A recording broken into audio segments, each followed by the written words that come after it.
C'est sur le site historique du Lazaret à la Grande Chaloupe que s'est déroulée la Journée européenne des langues.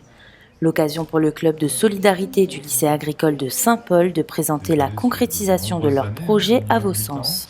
Nous avons réussi à aboutir à l'édition d'un livre adapté aux enfants malvoyants, c'est-à-dire gros caractères, qui se détachent sur un fond uni, des personnages, les héros, isolés sur un fond simple, détourés, et avec un petit effet tactile, ça a été un effort d'Orphie, de façon à ce que l'enfant malvoyant puisse repérer où il doit concentrer son attention, puisque seuls les héros portaient cet effet tactile. Le pays d'en bas la mer, un texte qui évoque la solitude mais aussi l'aspiration à la dignité et à l'autonomie de petits héros handicapés. Il a inspiré les jeunes du club de solidarité qui l'ont adapté sous forme de spectacle de marionnettes.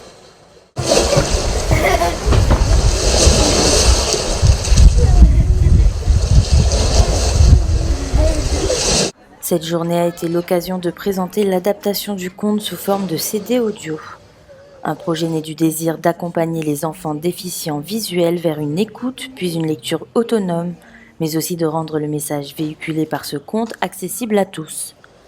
Le CD du livre a d'abord été proposé en français, puis en créole réunionnais pour ensuite être décliné en plusieurs langues régionales. On s'est dit qu'il fallait aussi s'ouvrir aux oreilles. Les oreilles aussi ont parfois une culture, viennent d'une culture régionale. Donc on l'a décliné dans les langues des Côtes de France, de métropole.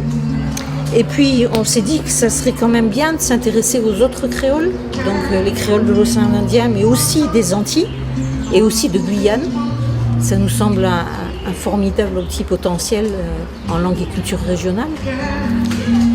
Et puis, c'était l'anniversaire du peuplement de la Réunion, donc on s'est dit quand même qu'on n'était pas satisfait d'avoir seulement donné la parole à certaines communautés.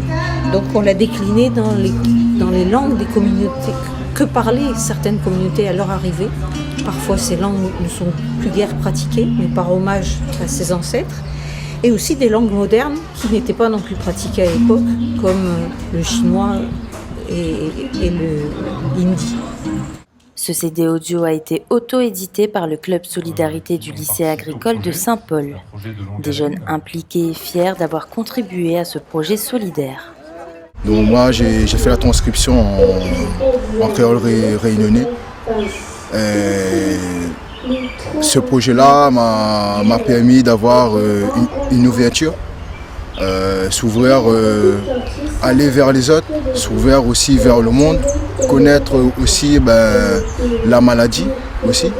Mais le point indispensable de ce projet, c'est notamment c'est la solidarité.